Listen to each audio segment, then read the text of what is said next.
Pampa Debates. Oferecimento GBOX Previdência e Seguro de Pessoas. A proteção certa para a sua família. Unimed Porto Alegre, cuidar de você. Esse é o plano. Biscoitos Zezé. Carinho que vem de família. Banrisul Digital. Clique e simplifique. Baixe o aplicativo hoje mesmo. E CMPC Celulose Rio Grandense. Desenvolvimento é a nossa tradição. Estamos iniciando mais um Pampa Debates, com a série Lideranças Gaúchas, analisando o passado, o presente e projetando o futuro do nosso país e do nosso estado. E nós temos aqui uma autoridade gaúcha, uma liderança que orgulha todos nós, que já ocupou várias funções, foi um homem da iniciativa privada com Ipiranga, foi presidente do BRDE, e vice-governador do estado do Rio Grande do Sul, além de ter passado por outra entidade empresarial, que é a Federação. Além da FEBRAC também, que não podemos esquecer. Então, eu atuo em todas as áreas, tenho um vasto currículo, além de um engenheiro como eu, desempregado hoje. O nosso vice-governador do estado, José Paulo Cairoli. Prazer tê-lo aqui. Prazer é todo meu, muito obrigado pelas referências. Mas nada mais eu sou do que uma pessoa que tenho ajudado na condição de vice-governador, o governador Sartori, nesse desafio terrível que é encontrar as alternativas de um Estado mais voltado para as pessoas e menos voltado para si.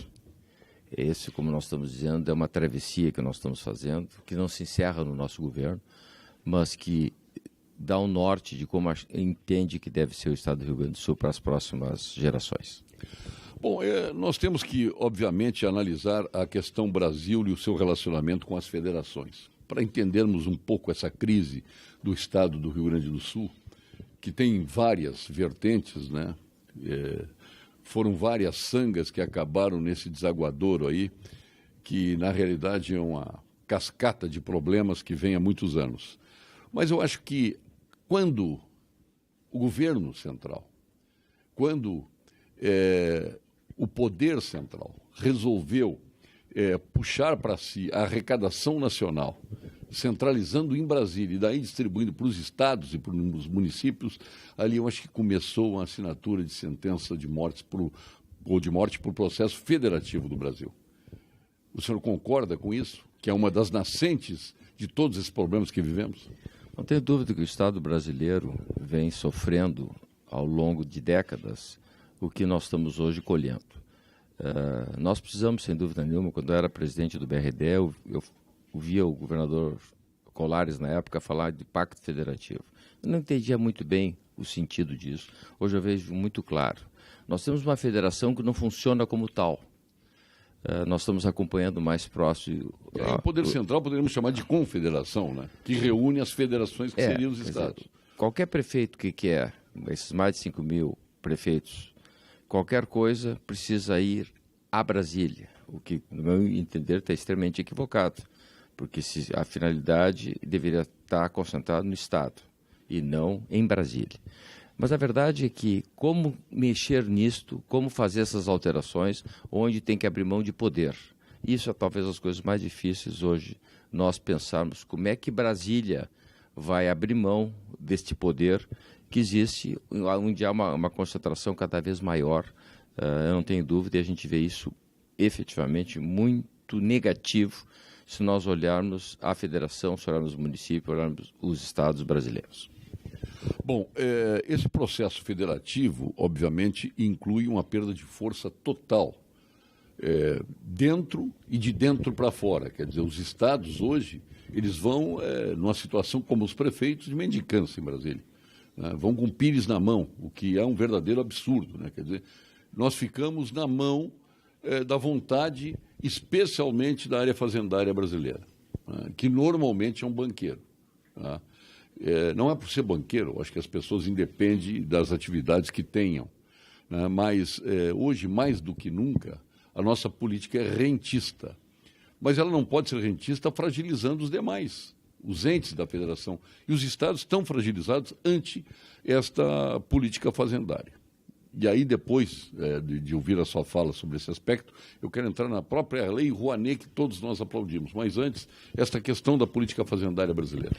Eu, nesse meu período, vamos dizer, curto de tempo, mas longo de exercício como vice-governador, são os 3 anos, deu para perceber a estrutura do Estado brasileiro. Eu vejo uma dificuldade muito grande, o Estado, a formatação do Estado, onde tem diversos poderes e os poderes com pensamento extremamente distintos. Eu não tenho dúvida que o papel da Fazenda, não a nível nacional, mas a nível dos Estados, ele é muito firme e muito rígido, no meu entender, e isso que nós temos exercitado, esses avanços que teve o Rio Grande do Sul nesse nosso período, é na relação da Fazenda com a Secretaria de Desenvolvimento, com a Procuradoria do Estado, e contando algumas alternativas de tornar possível o que nós acreditamos que deve ser feito, um Estado um pouco mais leve. Agora, como a situação financeira e econômica do país, como dos estados e como das prefeituras, ela é muito grave, cada um tenta se apoderar daquilo que ainda lhe resta. Então, a Fazenda falta recurso para o governo federal, falta recurso para o governo dos estados e falta recurso para os municípios. E é lógico que a Fazenda acaba tendo um poder ainda maior dos escassos recursos. Por isso que nós defendemos, e eu particularmente como indivíduo, a necessidade de fazer as reformas que estão sendo trabalhadas, estão sendo discutidas, que talvez não sejam aquelas reformas ideais, mas aquelas reformas que serão ou que estão sendo possíveis. Eu acho que o Estado brasileiro precisa fazer essas transformações e que com o próximo governo, independente do esforço do presidente Michel Temer, com os próximos presidentes tem que olhar para uma estrutura do Estado mais leve. Quer dizer, a reforma trabalhista do que foi feito já demonstrou um avanço extremamente importante, como eu acredito na reforma da Previdência, acredito na reforma, a simplificação dos tributos e tantas outras que quando a gente conversa isoladamente com as pessoas, todos entendem e todos aceitam.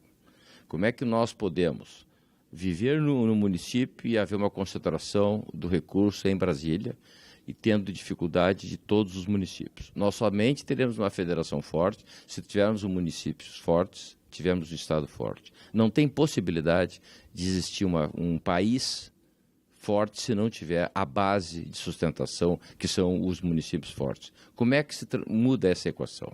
Isto precisa, sem dúvida nenhuma, as pessoas pensarem mais no todo e menos em si, as pessoas pensarem mais em país e menos no seu entorno para a gente poder efetivamente mudar.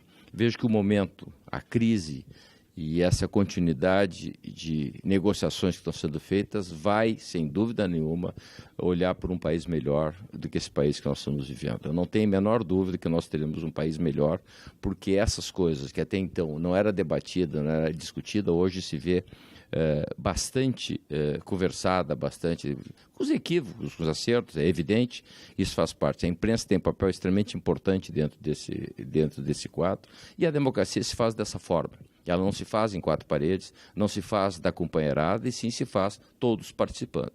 E se o nosso país ou o nosso Estado está assim, deve-se muito também pela sociedade, pela omissão da sociedade. A sociedade acha que cumprindo o seu compromisso da eleição, votando no seu candidato, ele cumpre com o seu papel e terceiriza essa responsabilidade. O que é um equívoco. Eu acho que nós temos que estar acompanhando e participando mais ativamente, e eu acho que é isso que tem que ser a mudança de postura, para que, se a gente queira que os outros mudem, a gente tem que começar mudando primeiro no nosso entorno. Então, eu me reúno com alguns amigos e pergunto, todos estão de acordo em fazer a mudança. Então, para tu fazer a mudança, tem que começar contigo. Como é que tu quer exigir do político se tu não começou? Então, hoje nós estamos vivendo esse momento de grande debate, grande discussão, que ela é importante. Ela é salutar para fazer essa mudança. E isso já está consensuado. É evidente que vai ter uma eleição agora para esse próximo ano, sem dúvida nenhuma. Isto aí não vai resolver, mas caminha para umas soluções melhores do que essa que nós estamos vivendo. Amargamente, esses últimos 3 anos foram muito difíceis para todos nós, brasileiros, gaúchos, enfim.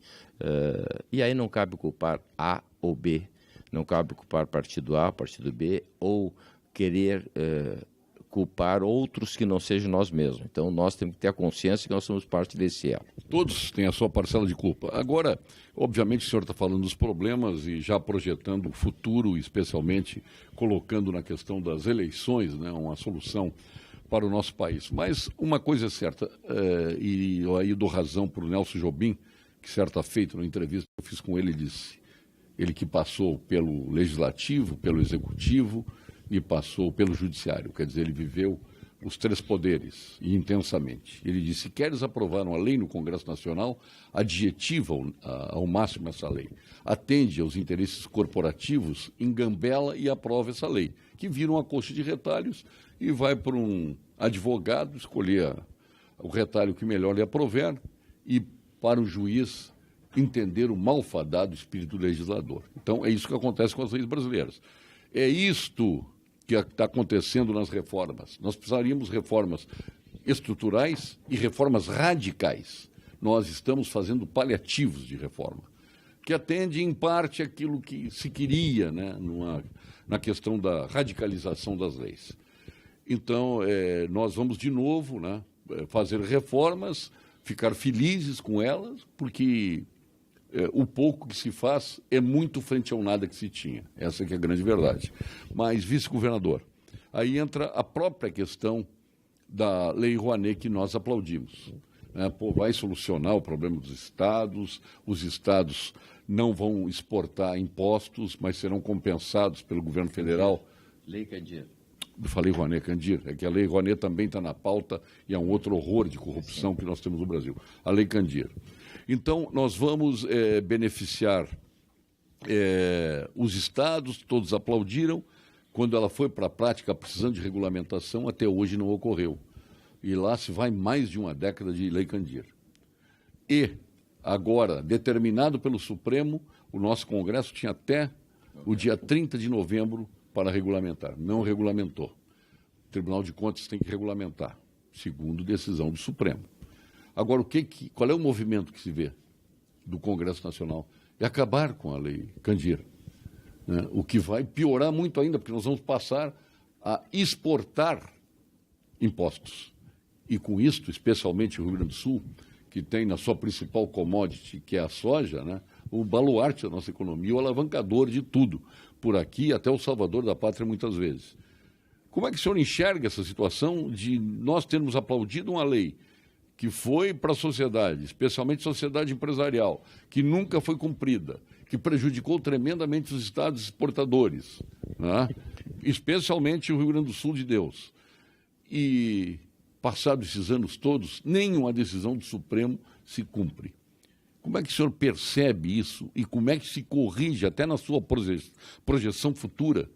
Por que os nossos deputados não se mobilizam nesse sentido, especialmente aqueles oriundos de estados exportadores como o Rio Grande? Bom, eu vou tentar dizer algumas coisas, mais ou menos com o meu sentimento e como eu estou vivenciando isso. Primeiro, as reformas.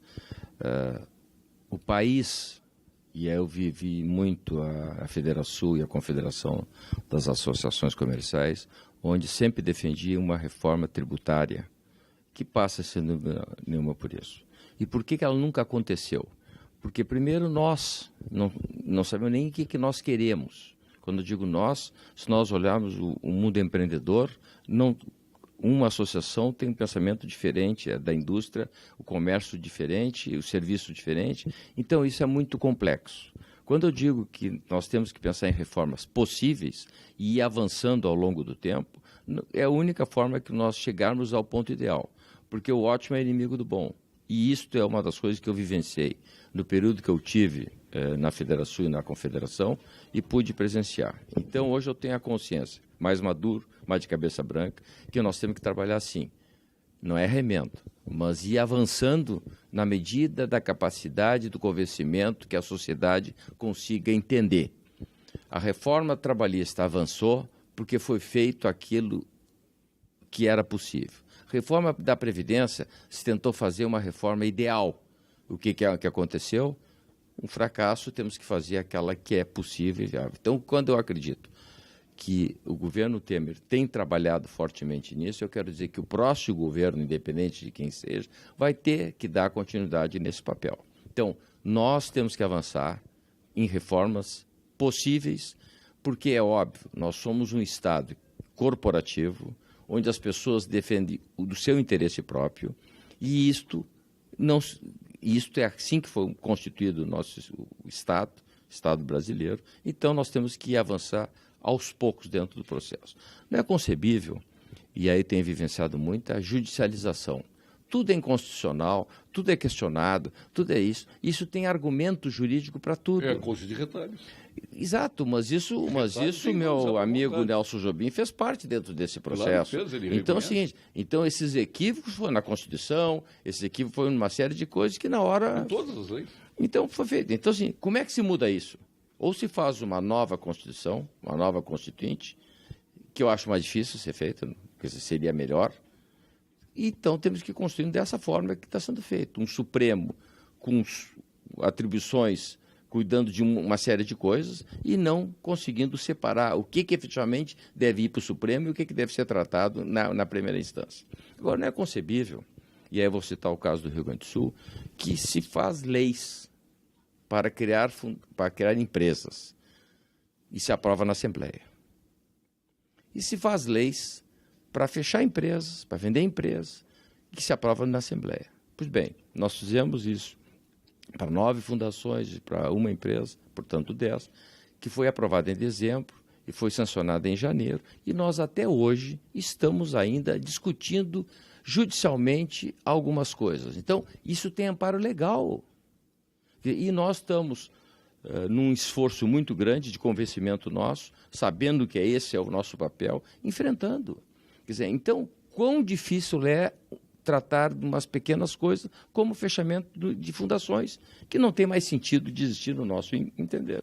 Então, é difícil, sem dúvida nenhuma, é extremamente complicado, porque a judicialização é muito grande. E o que nós estamos conseguindo com a reforma trabalhista?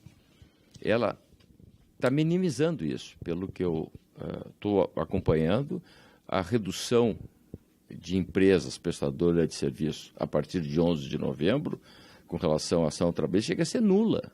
Quer dizer, por quê? Isso mostra que nós precisamos, sim, deixar mais leve e uma relação mais saudável entre trabalhador e empreendedor, entre a iniciativa privada, enfim. Esse é um processo que nós temos que ir avançando e ir construindo. Está errado? Claro que está errado. Mas como é que se mexe? Como é que se muda? Como é que se exercita isso? Quer dizer, o interesse é maior dentro do processo. Vamos lá, o Estado do Rio Grande do Sul, que eu gosto de me fixar muito. O Estado são vários entes. Nós temos dificuldade ou não temos recurso para pagar o salário em dia. Esse mesmo Estado paga em dia os outros poderes, tem benefícios, tem aumentos. Esse mesmo Estado, o Executivo, essas fundações que estão sendo fechadas, nós pagamos salário em dia. Esse mesmo Executivo não consegue pagar. Então, e é o contribuinte que é o que banca essa conta. Quer dizer, como é que a sociedade olha para isso? Como é que nós olhamos para isso? Então, isso tem que ser debatido. Esse é o exercício que nós estamos fazendo aqui no Estado do Rio Grande do Sul e esse é o exercício que nós temos que fazer a nível nacional. Quer dizer, a estrutura é para atender ao contribuinte, a estrutura é para atender à sociedade e não para atender para dentro de si. Mais do que apenas desejar saúde neste Natal, o Cremers trabalha por ela. Foi o que fizemos ao longo de todo o ano de 2018 e é o que faremos sempre, apoiando e promovendo a ética e o profissionalismo na atuação médica.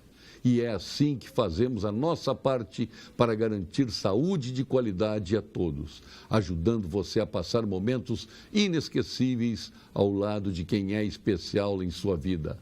Feliz Natal, boas festas e, claro, muita saúde. São os votos do Conselho Regional de Medicina do Rio Grande do Sul. A Unicred é a instituição financeira cooperativa que acredita que realizar é estar junto. Por isso está sempre transformando investimento em resultados e oferecendo as melhores soluções para transformar oportunidades em grandes conquistas. Em 2018, Conte com um verdadeiro parceiro. Vamos juntos fazer o novo ano ser inesquecível. Unicred, mais valor para você. O sabor é irresistível. A qualidade surpreende a todos. Você deve experimentar as linguiças e salsichões dos alimentos Castro, disponível em toda a rede Zafari. Qualidade desde 1960. Assistimos à final do Grêmio, lá no Mário Darós, né, com salsichões da Castro, do Alimentos Castro, frigorífico Castro, com a indústria lá de Pelotas, comendo a mignon também e aquela calabresa maravilhosa, além da defumada. Alimentos Castro, desde 1960 a seu serviço. Vamos agora à doutora Raquel Campani, da equipe do Dr. Gilberto Schwartzman, do Instituto Oncológico Kaplan. E lembrando que o Dr. Gilberto Schwartzman é o presidente da Academia Sul-Rio Grandense de Medicina e o mais jovem membro da Academia Brasileira de Medicina. Com a doutora Raquel, a mensagem de saúde aqui no Pampa Debates. Boa noite, eu sou a doutora Raquel Campani, oncologista do Instituto Kaplan. A imunoterapia é uma forma de tratamento desenhada para estimular o nosso sistema imune, tentando fazer assim com que ele ataque a célula cancerosa. Existem vários tipos de imunoterapia, mas as mais recentemente aprovadas para uso no Brasil chamam-se anti-PD-1, onde a medicação atua de forma a romper um bloqueio formado pelo tumor no nosso sistema imune. Dessa forma, o nosso próprio corpo passa a reconhecer novamente a doença como um organismo estranho e a combatê-la. As vantagens vistas até agora com esse tipo de tratamento são principalmente os efeitos colaterais que são mais brandos quando comparados ao tratamento quimioterápico convencional e as respostas que costumam ser mais duradouras. Para saber mais sobre esse tipo de tratamento, consulte seu oncologista. Vinho para todas as ocasiões, inclusive no verão. Antes de ir curtir as férias, passe na Vinhos do Mundo e garanta os melhores vinhos e espumantes para brindar todos os momentos. Na Vinhos do Mundo, você encontra mais de 1.000 rótulos nacionais importados. Vinhos do Mundo, eleita a melhor loja de vinhos de 2017. Conheça as lojas da Cristóvão Colombo, 1493, Alípio César, 203 e Getúlio Vargas, 1135. Vinhos é Vinhos do Mundo. Doutor José Paulo Cairoli, nosso vice-governador do estado do Rio Grande do Sul. Disse o Luiz Carlos Bon aqui no programa, presidente da FEComércio, que nós temos 4 poderes. Primeiro, o executivo. Segundo, o legislativo. Terceiro, o judiciário. E o quarto, as corporações. O senhor concorda com esta força de poder que as corporações têm no Brasil? E em qualquer estado e até nos municípios? Não, quando eu mencionei o Estado, que ele é voltado para dentro, é o Estado que é dominado pelas corporações. Mas isso é no judiciário, não é no legislativo. Sim, como um todo. Não é somente no executivo. Por quê? Porque as pessoas olham para si, veem os benefícios, veem seus privilégios e tenta cada vez mais se fortalecer dentro dessa visão. O que eu acho é compreensível. Quer dizer, quando um tem um setor tem um benefício, o outro quer ter o mesmo benefício. E o vídeo que acontece desde o Supremo até o nível mais baixo do Executivo. Todos querem ter a mesma linha de benefício. Como é que se faz isso? Esses auxílios? Porque as profissões todas ficaram linkadas, até os bombeiros. Agora, os bombeiros querem ser, ao mesmo tempo, militares e advogados. Militares e advogados.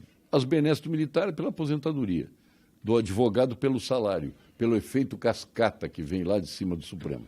É o que eu vejo que muitas leis que nós aprovamos e que nós vivenciamos, ela acaba sendo feita sem um profundo visão de médio para longo prazo. E a gente acaba pagando a conta como nós estamos pagando essa conta agora. Ela é muito cara.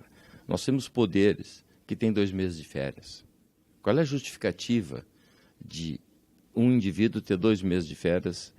Por que um tem licença-prêmio? Por que tem que ter licença-prêmio? Por quê? Qual é a explicação? Porque em algum momento lá na Constituição resolveu alguém dar algum benefício para um segmento que acabaram... Porque na realidade se traduz em votos, né?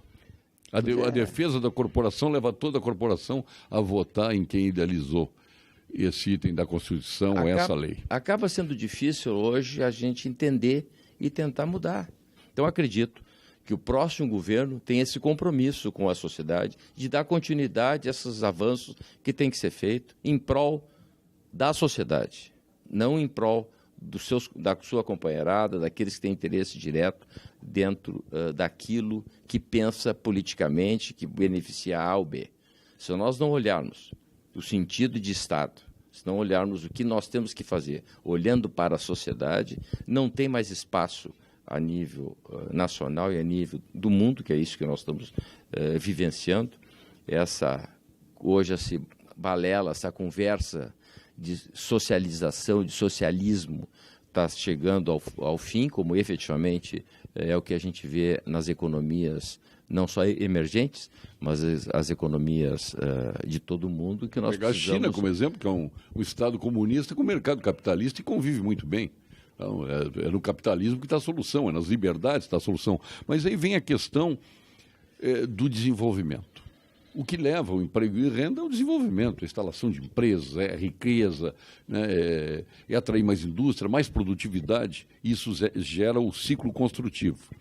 O que nós estamos vivendo hoje, nós estamos perdendo, a administração da Gerdau foi embora daqui, já perdemos a Ford e tantas outras. O Grandene levou essas empresas para o Ceará ao longo desse tempo. Não estou falando do governo atual, eu estou falando de vários governos e teríamos muitos exemplos. A começar pela Varig, no auge, se tirou daqui a administração da Varig e foi para o Rio de Janeiro e parte para São Paulo, principalmente no Rio. Então vai se perdendo ao longo do tempo, se perdendo e ganhando pouco. Olha o resultado da GM, que está aí. A GM hoje pagando o ICM, ajudando o Estado, que foi tão criticada lá atrás pelos benefícios. Mas, e aí é nesse aspecto que eu quero que o senhor comente. Nós precisamos de atrair empresas. Por exemplo, nós temos segurança em licenciamentos, nós temos segurança jurídica no Brasil, especialmente no Estado, aqui, que nos interessa mais de perto. Nós temos processo de agilização para buscar essas empresas? Ou ainda nós estamos nas mãos da corporação? Porque eu não sou de generalizar o funcionário público, nós temos muita gente boa, mas nós temos aqueles burocratas do momento orgásmico do não. Não. É o carimbo do não. Isso parece que dá um poder, uma força, né? E coloca as pessoas subjugadas ao burocrata. Então eu lhe pergunto, como se faz para agilizar isso num Estado em que nós continuamos marionetes do poder, por leis, por atitudes, né, por impostos escorchantes, e isto aí dificulta realmente a atividade privada no Brasil, especialmente aquilo que diz respeito ao nosso Estado. Há maneiras de se agilizar tudo isso, vice-governador José Paulo Queiroz? Paulo Sérgio, se nós quisermos mudar tudo, não se muda nada. Quer dizer, de novo, a vontade que se tem, eu quando saí da iniciativa privada e assumi a função de vice-governador, eu entendia que nós tínhamos uma capacidade de poder mudar mais rapidamente. A estrutura, ela é emperrada, faz parte, é assim que funciona, e não adianta querer mudar tudo que não se muda nada. O que nós fizemos, especificamente em licença? Nós começamos nosso governo, tinha 900 dias o prazo que se levava de licenciamento. Nós já chegamos em 70 dias, entendemos que podemos reduzir para 40 dias, e esse é o esforço que estamos fazendo para o próximo ano. Isso é feito com as corporações, isso é feito com o funcionário público, mas as pessoas entenderam a necessidade de nós sermos um agente que seja um facilitador. Não é que se cumpra, que vai se não cumprir as leis, mas nós estamos tendo mais agilidade para isso. A Junta Comercial Digital, isso é um avanço extremamente importante que fomos fazendo ao longo desse período e que hoje nós temos a Junta Comercial Digital. São avanços, sem dúvida nenhuma, extremamente importantes. É óbvio que falta muita coisa. Quando a gente fala, e o governador Sartori cita muito, que é uma travessia, é que tem que ser feita uma série de coisas para que o empreendedor olhe para o Estado do Rio Grande do Sul com uma outra visão. Eu não sou tão pessimista, meu caro Paulo Sérgio, como tu está mencionando, está tudo saindo aqui do nosso Estado. A estrutura não é tudo, da Gerdau, eu vou dizer que ela continua as fábricas aqui e o cérebro já não estava mais aqui. Estava a família aqui, que continua aqui. Então, o que eu vejo? Quer dizer, a Fraport veio para cá, para o Rio Grande do Sul, para o Salgado Filho, olhando a importância do estado do Rio Grande do Sul, vendo não estou falando no momento, estou falando historicamente. Um aeroporto que há um questionamento se tem que sair. Nós perdemos mais do que recebemos. Na globalização, isso acontece em todo o mundo.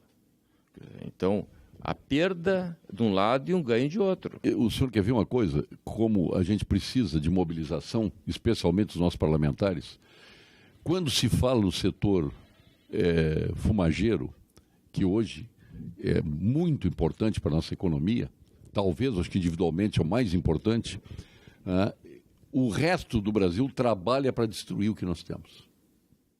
O parlamento do resto do Brasil quer acabar com o setor, querem terminar, como se nós fôssemos o Joãozinho do Passo Certo, vamos ensinar o mundo a não fumar.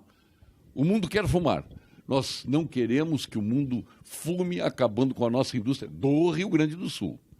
Esse é um aspecto. Que é exportadora só, não que é exportadora. Nós queremos acabar no mundo, o fumo no mundo. Esse é uma questão. A outra é o carvão, que é uma riqueza nossa. Aí o carvão polui, o carvão isso, o carvão aquilo.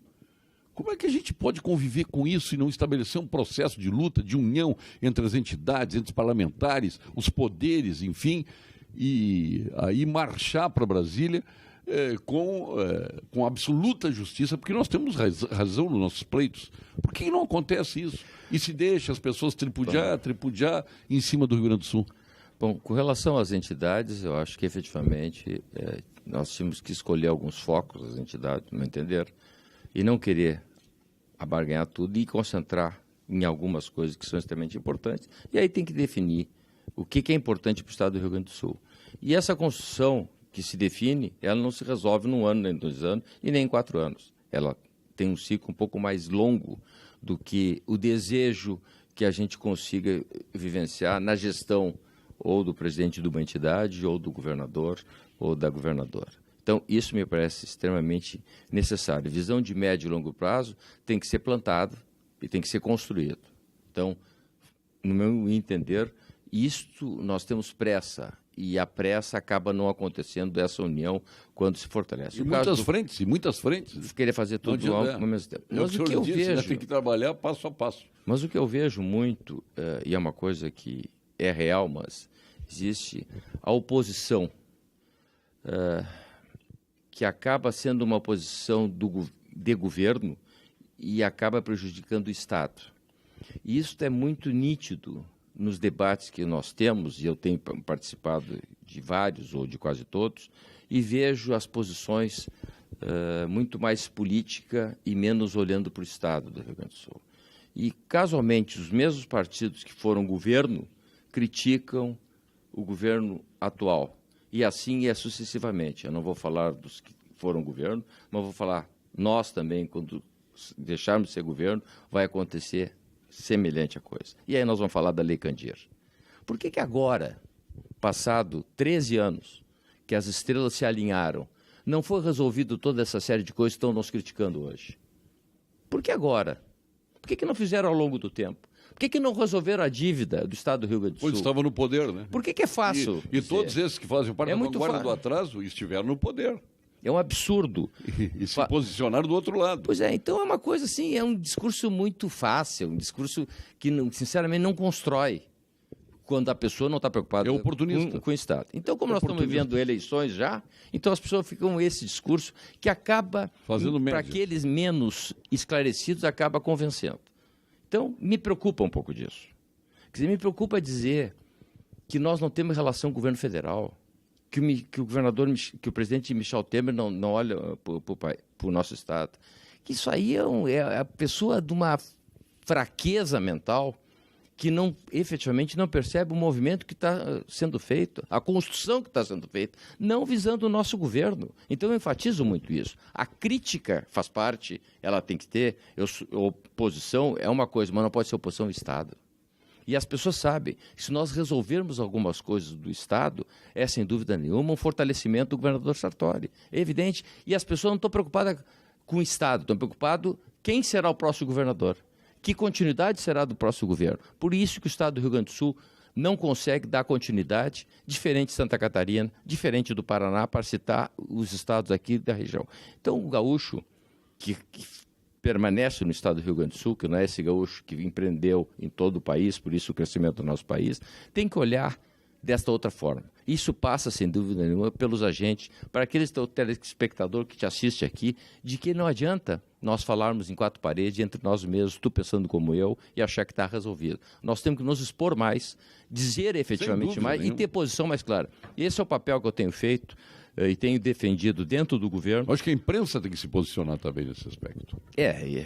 Eu às vezes eu mexo com o governador Sartori, eu vejo alguns críticos, eu digo, então vamos deixar ele de governador e deixar que ele faça o quê? Tudo que ele está dizendo. Porque parece tão fácil, tão simples. A pessoa pega um microfone e dá aula de como tem que ser a economia, de como tem que ser construído um Estado. E eu acho que se a pessoa quer ajudar, vá junto ao encontro daquele poder eleito e apresente proposta, apresente ideia, apresente sugestões, esquecendo, porque a eleição é naquele momento, passou a eleição, nós estamos todos no mesmo barco. Então, esta visão, quando se olha o Estado, olhando para as pessoas, olhando o futuro, no meu entender, tem que ser assim. É assim que eu vejo que nós precisamos mudar o Estado, que passa por mudança de atitude. E não espere do político mudança de atitude. Espere da sociedade mudança de atitude, que a sociedade fará o político mudar, se nós tivermos capacidade de nos entendermos o que nós queremos. A Federação A contrária à Federação B, porque disputam poder, e isto prejudica o Estado do Rio Grande do Sul, sem dúvida nenhuma. Então, nós temos que ter coesos em alguns pontos. É evidente que cada um tem o seu pensamento de menos importância, mas aquilo que for fundamental para o Estado do Rio Grande do Sul, nós temos que defender, e temos que defender firmemente. E aí nós temos a BR-116, nós temos a duplicação da 290, nós temos a duplicação da Ponte do Guaíba. Sim, nós temos tanta coisa que tem que ser mais unido. 118. Tanta coisa que tem que ser mais unida, e não porque um deputado A, ou porque o governador A fez isso, ou você contra isso, ou contra aquilo. Aí o Estado perde, e é o que nós estamos vivenciando ao longo do tempo. Será que essa ponte que está sendo construída aí a duras penas não tinha que estar feita já há mais de 20 anos? Obviamente. Pois é, e aí? É culpa agora do nosso governo também? É culpa do presidente Michel Temer? Por que não foi feito lá quando tiveram tanto tempo no poder? Então, eu não estou criticando, eu estou menos fazendo uma constatação. Então, nós temos que efetivamente fazer esse debate para melhorar a forma das pessoas se unirem em prol de um benefício maior, que é o benefício para as próximas gerações. O Brasil hoje ele tem um contexto de corrupção bárbaro, mas eu acho que tão nocivo quanto é a corrupção é a incompetência. Nós temos hoje obras desnecessárias, obras inacabadas, obras mal feitas. A 448, que foi um traçado espetacular, não sei nem quem bolou o traçado, mas se discutiu o anel, o polão, foi alguém lá e descobriu esse traçado aí, que eu acho que tem que seguir em frente e sair lá na Charlau. Mas o traçado é bom, a ideia é extraordinária, porém, a execução da obra, que virou um verdadeiro tobogã, não me adianta dizer que é adensamento. Eu me lembro que eu fui, o presidente Figueiredo era o presidente da República, Camargo Corrêa construiu e todo esse aterramento até Eldorado do Sul. E olha que não se mexeu mais nesse aterramento, não teve adensamento, não teve nada, está lá a obra concretada, tal qual na inauguração. E eu lembro da Ilha dos Marinheiros, ali onde tinha a Camargo Corrêa, que depois o Boff comprou, aquela sede ali que era da Camargo Corrêa, ali foi um churrasco para o Figueiredo, o Jair Soares era o governador, todo mundo festejou aquela obra. Está ali uma obra, traçado bom, obra bem feita, obra bem acabada. Agora olhamos para 448, como é que se muda isso aí de não recebermos uma obra devidamente fiscalizada e apenas inaugurar? Na Copa do Mundo nós tivemos o Mazembe ali, o Mozembe, ele não foi recebido tecnicamente, ele foi inaugurado às pressas. Aí depois de inaugurar, meu amigo, boa noite. aí não acontece mais nada. Como é que se muda isso, vice-governador Zé Paulo Carvalho? O que nós estamos vendo com a Lava Jato, com isso, que tem equívocos, sem dúvida nenhuma, a incompetência não está sendo punida, hein? Nós não temos nem tempo para olhar a incompetência, que essa deveria ser punida também tanto quanto a corrupção. Nós podemos questionar o excesso de algumas ações, sem dúvida nenhuma, mas a verdade é que está sendo passada limpo esta preocupação que tu coloca corretamente, porque as obras públicas valem mais do que uma obra da iniciativa privada. E aí nós entramos naquilo com relação às concessões públicas, que há um questionamento ideológico, havia, agora me parece que menos, dizendo que isso é nosso, portanto é nosso de quem é nosso. É nosso, o conceito nosso é um conceito que nós temos que pagar, né? Esse é o conceito nosso. Mas isso aí nós estamos, no meu entender, estamos avançando, porque as concessões nada mais é do que fazer infraestrutura com custo menor, portanto com uma eficiência maior. E são as mesmas empresas. As mesmas empresas que fazem para o setor público são as mesmas empresas que fazem para o setor privado. Com custos diferentes. Com custos extremamente diferentes. Por quê? Porque tem uma série de coisas que ocorrem ao longo desse tempo, que as coisas estão começando a ser mais visíveis. Portanto, a sociedade tem que, mais uma vez, ser mais ativa e mais participativa com relação a isso. O único jeito, no meu entender, é a mudança de postura e mudança de atitude nossa. Aí vem aquela questão, por isso que as pessoas hoje clamam, né, por um regime, não arbitrário, não autoridade, mas um regime mais enérgico, mais cobrador, especialmente no que concerne a obras públicas. Porque a frouxidão ela veio até agora, né? Agora está o momento de mudar radicalmente isso. Eu disse para o Luiz Roberto Ponte aqui, e disse outras vezes, ele fica bravo comigo, porque essa lei das licitações que ele fez, ela induziu a corrupção. Só fazer uma estrada, loteia a estrada, o cartel das empreiteiras se alinham, né? Nesse trecho eu vou cobrar mais alto, e tu vai cobrar mais baixo, só que o mais baixo dele já é muito mais alto que o custo verdadeiro. E por aí vai e divide, fatiam antes uma obra. Então, nós temos que mudar esse status quo, tem que mudar completamente. E isso só se faz com autoridade. Não é com arbitrariedade, é com autoridade que se faz isso. Eu acho que ela se confunde a autoridade com a arbitrariedade, ou a arbitrariedade com a autoridade. Não tem nada a ver uma com a outra. Mas eu vou mais embaixo, que para mim é a base. O problema que está faltando é ética. Isso que eu vejo. E vou mais longe. A pergunta que tem que ser feita: nós não estamos mais frouxos dentro da nossa família? Nós não estamos mais passivos, aceitando tudo, mais modernamente? A autoridade do pai perante o filho que existia na minha época, como é que é hoje? A mudança está na base. Nós estamos vendo a consequência, mas a base qual é? Qual é o limite que uma criança hoje tem e qual é o limite da nossa geração que tinha?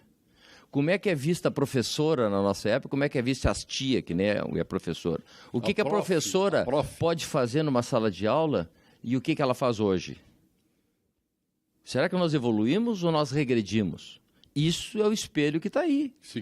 Se foi na base. Regredimos. Quando se olha para os países desenvolvidos, a educação está cada vez mais rígida, cada vez mais responsável, cada vez mais dura. Faculdades, colégios, a postura. E nós estamos vivendo o que pode tudo. Quer dizer, se pode tudo lá, a tendência é nós chegarmos aonde nós chegamos. Tudo é possível. Tudo tem jeitinho, tudo tem acomodação. Então, a coisa é muito mais profunda. Nós precisamos efetivamente parar do discurso da educação e efetivamente exercitar e praticar e colocar dinheiro, investimento pesado em educação, se nós queremos ter a próxima geração melhor do que essa que está. Vice-governador Zé Paulo Cairoli, nós vamos ao nosso ponto final com Gimo, FCDL e retornaremos já com o nosso Pampa Debate e o ponto final. Ponto final. Oferecimento Produtos Gimo. Qualidade comprovada.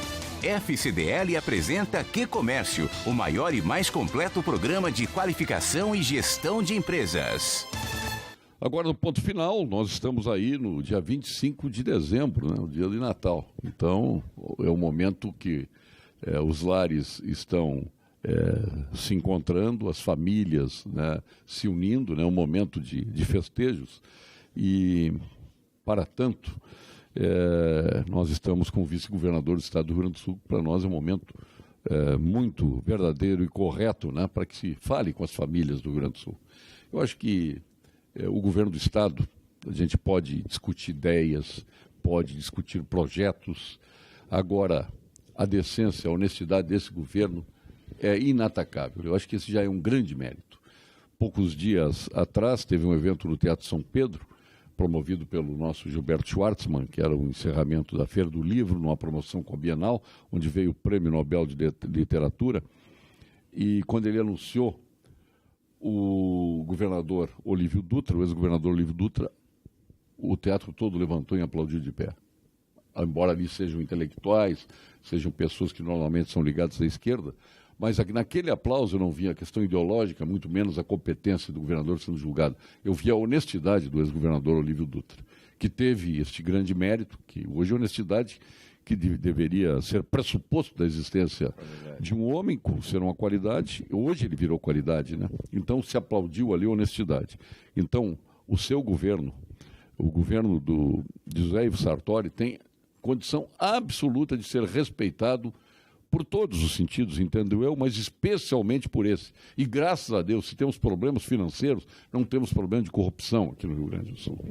E isto, eu acho que os coloca num patamar acima de outros estados, por exemplo, onde a corrupção campeou solta, num país onde se viu, nós nos horrorizávamos com dinheiro na meia, na cueca, no bolso da calça, né? Em cinturões na barriga, e depois dinheiro na mala, dinheiro num apartamento. E aqui no Rio Grande do Sul nós estamos imunes a isso. Então quero, nesse sentido, fazer esse reconhecimento e especialmente o reconhecimento à iniciativa do governo de tentar mudar o Rio Grande do Sul, sua economia, e quiçá a gente consiga em 2018 tornar tudo isso uma realidade. Isso eu acho que seria um grande presente para a sociedade do Rio Grande do Sul que os senhores estão tentando dar. E eu acho que conseguirão dar, com sacrifício de algumas pessoas, com renúncias de outras, mas é fundamental que esse momento aconteça. Caiu na mão dos senhores. E eu acho que até abençoadamente caiu nas mãos dos senhores exatamente por esta coragem que estão demonstrando em enfrentar determinadas situações que só afetam o cidadão gaúcho como um todo, a sociedade como um todo. Eu acho que o mais importante, do meu entender, Paulo Sérgio, é que o nosso governo está sendo um governo transparente. Um governo que tem colocado o problema em cima de uma mesa e tem tentado construir com a parcialidade que existe dentro quando se fala em política, mas que nada mais é do que nós mostrarmos e tentarmos encontrar as alternativas. Quando se fala que é um governo de todos, para todos, é exatamente esse o conceito que o governador Sartori, desde o primeiro momento, implantou dentro da nossa gestão. Então, me parece isto fundamental. Quando nós damos a oportunidade que qualquer indivíduo possa saber o que cada um ganha, qualquer funcionário, isso mostra a demonstração nossa muito clara da transparência de todas as ações, e quando se fala em salário ela é extremamente importante. Vou mais, o nosso governo tem se colocado como um governo para enfrentar e para fazer as mudanças que são necessárias, que se faça com resultados não imediatos. Isso nós temos feito, e a Assembleia foi bastante receptiva, e a grande maioria dos nossos projetos foi aprovado com esta visão. Então, o nosso governo terminal, o nosso governo, no meu entender, não com essa qualidade de honestidade, que eu acho que isso não é virtude, isso é um dever, mas no momento que se torna transparente, ele se torna menos suscetível a esses desvios de conduta, porque nos permite que a sociedade olhe para o governo, olhe para as pessoas de uma forma efetivamente o que nós estamos fazendo no nosso dia a dia.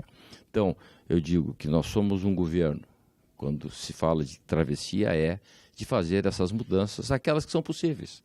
Evidente que eu, quando comecei o governo, imaginava fazer muito mais coisas, muito mais enfrentamento. Mas talvez, se tivesse feito tudo aquilo que eu pensava, não ia conseguir nada. Como a gente vê em alguns estados, alguns municípios, que tenta mudar tudo e acaba não mudando nada. Isso eu acho que é uma das grandes qualidades do nosso governo, e é assim que eu vejo, e é assim que eu espero, que a sociedade primeiro encampe esse projeto, que a sociedade entenda que esse é o projeto melhor para nós. E se entender isso, nós teremos um debate político para esse ano de 2018 do tamanho que se quer do Rio Grande do Sul. Nós não podemos nos apequenar nesses embates menores, onde um é a favor ou contra alguma coisa, muito mais de destruição da imagem da pessoa e não construção do Estado. E esse é o esforço que temos feito, e assim nós vamos perseguir ainda nesses 25% do tempo que resta no nosso governo. Bom, o Natal é hoje, né? Hoje nós estamos convivendo com as famílias que estão nos assistindo. Então tem tanta gente para a gente abraçar, né? E o senhor tem o Rio Grande inteiro para abraçar. E, obviamente, é um Natal que traz as preocupações do passado, mas traz a esperança do futuro. Eu acho que o melhor presente que a gente poderia ganhar é exatamente que a Assembleia aprovasse as reivindicações do governo que são de resto da sociedade. Ao menos é isto que eu depositaria na minha cartinha ao Papai Noel, né? Se ele puder me dar isso, que eu tenho certeza que é para a sociedade, já ficaríamos extremamente satisfeitos. E não jogando contra ninguém, jogando em prol do todo da sociedade gaúcha. Mas o senhor deve conhecer a linha completa dos repelentes da nossa Panvel, da Lifar, que estão disponíveis na Panvel, o Vivas Alt. Então eu estou trazendo aqui o seu Natal, né, que vem lá do nosso Júlio Motim, né? O senhor está indo para a Punta del Este, que depois vai me encontrar com ele lá. Aí o kit vai se encontrar com ele, e ele vai sentir o perfume, né, desta linha toda aí do Vivas Alt. Com isso, nós queremos, em nome dos nossos patrocinadores, Frigorífico Castro, lá de Pelotas, Cremers, Conselho Regional de Medicina do Rio Grande do Sul, Unicred, Instituto Ecológico Kaplan, GBUX, Unimed Porto Alegre, Biscoitos Zezé, Banrisul Digital, Oserg Sescop, Celulose Rio Grandense, Gimo, FCDL, o Rio Grande do Sul está aí apoiando o projeto Que Comércio. Então, são tantos parceiros que estão vivendo conosco aqui e que estão lhe transmitindo um Feliz Natal neste dia muito importante para nossa humanidade, mas muito importante para nós brasileiros e gaúchos. E eu quero deixar a palavra final com o nosso vice-governador José Paulo Cairoli. Primeiro eu gostaria, Paulo Sérgio, de agradecer essa oportunidade, de falar um pouco, de filosofar um pouco sobre o que nós entendemos de Estado, o que entendemos das pessoas, e chamar as pessoas a uma reflexão. Natal, sem dúvida nenhuma, é um momento de reflexão, um momento de avaliação, um momento de voltar para dentro de si, para a família, e para construir, sim, um dia melhor, um ano melhor, e que a gente possa, na família, que é o esteio e a relação que efetivamente nos fortalece para fazer esses enfrentamentos do nosso dia a dia, que se consiga cada vez mais unir as famílias, unir em torno de si, unir com todas as dificuldades que são inerentes da atividade de cada um e fortalecer cada vez mais o sentido da vida, que passa, sem dúvida nenhuma, pela família, passa por os filhos, pelas esposas, pelos maridos, pelas tias, enfim, que é o contexto de que eu entendo que o Natal ele é altamente positivo quando se olha dessa forma. Tenho a expectativa que esse Natal será, sem dúvida nenhuma, melhor do que aqueles outros, e o sentido da vida é que o dia seguinte tem que ser melhor do que o dia de hoje, porque senão não tem sentido a gente estar vivendo, estar se esforçando para fazer. Cada um fazendo a sua parte. Nós, no nosso governo, o governador Sartori e eu, temos feito aquilo que dá, aquilo que é possível, acreditando sim que as gerações, o esforço que estamos fazendo será para a próxima geração, para que tenhamos natais melhores de 2018, 2019, 2020, e assim nós avançarmos para o Rio Grande ser do tamanho que nós gostaríamos. Eu tenho dado a bola nas costas dos participantes do programa. Eu vou lhe fazer a mesma pergunta. Lula ou Bolsonaro? Nenhum dos dois. Nenhum dos dois. Mas se for para o segundo turno, os dois? Acho que o Brasil merece mais. E quem é esse mais? Eu entendo que nós precisamos... Aqui no Rio Grande do Sul eu sei o que o senhor responderia. Eu entendo que José Ivo Sartori e José Paulo Cairoli. Eu entendo que nós precisamos de pessoas equilibradas, pessoas que tenham uma estrutura familiar, pessoas que já tenham sido testadas e que não sejam velhos, que tenham a visão moderna. Esse é o perfil que eu acredito que nós precisamos dos líderes, tanto nacional como do Estado. Mas o seu partido tem um excelente político, que eu aprendi a admirar quando prefeito de São Paulo, que é o Kassab, Gilberto Kassab. Ele, em dado momento, pensou em ser candidato à presidência da República. O senhor acha que ele pode ser candidato à presidência da República? Eu não sei se ele pensou. Eu acho que todo político pensa em ser governador e pensa em ser presidente, imagino eu, que é o máximo que pode atingir. O Kassab tem feito uma construção dentro do Fez um belo trabalho em São Paulo. São Paulo se divide a capital antes e depois de Gilberto Kassab.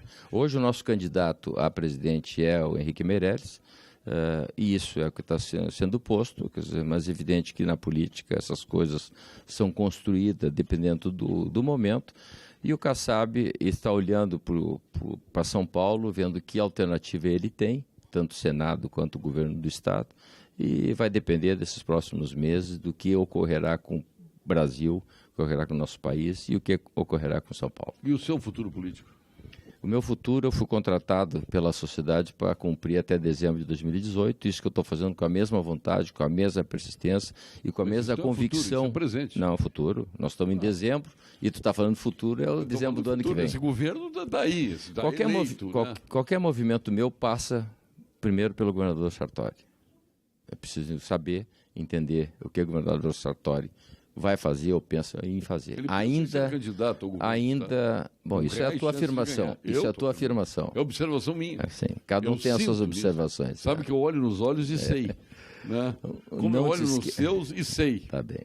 Não te esquece que em 2014 tu pensava alguma coisa que saiu totalmente diferente. Não, vai falar da Ana Amélia Lemos. Não é isso. Não é isso. O que é? Tem vários. O Sartori nem era candidato. Então não é que essas coisas, quer dizer, nesses meses que vêm a partir de agora, eles são importantes, esses movimentos, para a gente saber o que vai ocorrer para essa próxima eleição. É que eu brinco, eu sou arenista, né? E o senhor, como vê esses movimentos, especialmente do general Mourão, que tem a exemplo do Bolsonaro, porque eu acho que nem o Mourão votaria no Bolsonaro, mas tem seguidores aí vamos dizer assim, do movimento que leva os militares ao poder. No caso do Mourão, seria pelo voto, né, e não pelas armas. Eu entendo que o Mourão tem um papel importante, mas no momento que ele publiciza essas coisas, acaba perdendo o seu conteúdo. Então, acho que ele cometeu equívoco, sem dúvida nenhuma, quando ele extrapola uma função que não é dele, de poder falar do jeito que ele falou. Acho que foi correta a autoridade do presidente Michel Temer com relação a ele. Então, a pessoa tem direito de pensar da forma que ele pensa, mas não pode, ele, na função que está, externar da forma que ele externou. Então, no meu entender, está correto, embora eu ache ele um excelente general. O senhor diz isso por função da função que ele desempenha. Né? E tem muita gente que pode ser boa para uma função e não ser boa para outra. Né? Então, não quer dizer que eu serei um grande empresário. O general Heleno também foi apeado de uma função importante como comandante militar da Amazônia, exatamente pela posição antagônica à formação da nação indígena. Né? Sim, eu acho que a pessoa tem direito de pensar e de agir como pessoa física. No momento que ele está numa função, ele tem que estar investido daquela função e não pode, eu acho que, transgredir, e para mim foi uma atitude correta feita com relação a ele. E o que o senhor pensa dos candidatos que estão à presidência da República já postos, Manuela Dávila, Luciana Genro? Eu acho que é muito cedo, né? Mas eles estão se escalando. Acho que é muito cedo. Acho que não sei se isto é como visibilidade, ou efetivamente serão candidatos, ou isso aí é para efetivamente embaralhar as cartas. Quer dizer, as coisas, o que eu já aprendi na política, e posso dizer do meu período, que aquilo que a gente imagina acaba acontecendo totalmente diferente. A nossa coligação Sartori e eu ocorreu em junho de 2014. Então, nós vemos que de dezembro até maio tem muita coisa para andar, muita coisa para ocorrer e muita água vai rolar nessa ponte. Bom, Quero agradecer mais uma vez a sua presença. Feliz Natal, vice-governador José Paulo Cairoli, o senhor, a sua família. Obrigado. O senhor tem quantos filhos? Tenho três homens. Não sei quantos, né, e tenho 2 netos e uma neta. 3 netos, então. Exato. 2 homens e uma mulher. Mas muitas felicidades, o senhor é um homem que vive da família e para a família. Isso é importante. Da família, da sua família no seu lar e para a família gaúcha. Isso é importante. A sua atuação, o seu testemunho disso, tem sido direcionado para este Rio Grande de Deus aí, para a sociedade gaúcha como um todo. Então, Feliz Natal e seja muito feliz em 2018 e projete bem o seu 2019, que é ao lado do Zé Ivo Sartori, eu tenho certeza disso, candidato à reeleição ao governo do Estado do Rio Grande do Sul. Percepção minha, não foi o senhor que disse. Depois disse, não, eu não falei nada disso. Não, é eu que tenho essa percepção, e nem é percepção, é certeza já. Então, muito obrigado. Ele já teve essa certeza na eleição passada, né? Importante dizer. Como na eleição passada? Na eleição passada, tu tinha certeza de algumas coisas que não... Não, eu não tinha certeza, não. As pesquisas indicavam que iria ganhar na Amélia Lemos. E vocês passaram, ótimo. Eu não tenho partido. Eu brinco, eu sou da Arena, mas é só para me contrapor àqueles que às vezes me chamam de esquerdista, disso e daquilo, que eu não sou esquerdista, né? Essa aqui é a grande verdade. Quem é que pensa então eu me taxo de arenista 1, por sinal. Aí isso projeta para o PP, para o PDS, né? Do Arena, PDS, PP, né? Mas aproveitar para mandar um grande abraço à senadora Ana Amélia Lemos, aí, que é a nossa amiga que não concorre mais ao governo do Estado. Então, também quero cumprimentar, também como gaúcho, quero cumprimentar pelo trabalho que ela tem feito no Senado e que é para nós um orgulho, sem dúvida nenhuma, nós como gaúcho, nem como político, o que ela tem feito lá no Senado, defendendo o Estado do Rio Grande do Sul. Muito obrigado a todos, Feliz Natal a esta gama imensa de ouvintes que estamos espalhados por todo o Rio Grande do Sul, pelas nossas 116 retransmissoras e as nossas 4 geradoras. Fique agora com as principais notícias do dia da sua região, com os apresentadores locais do Jornal da Pampa. Feliz Natal.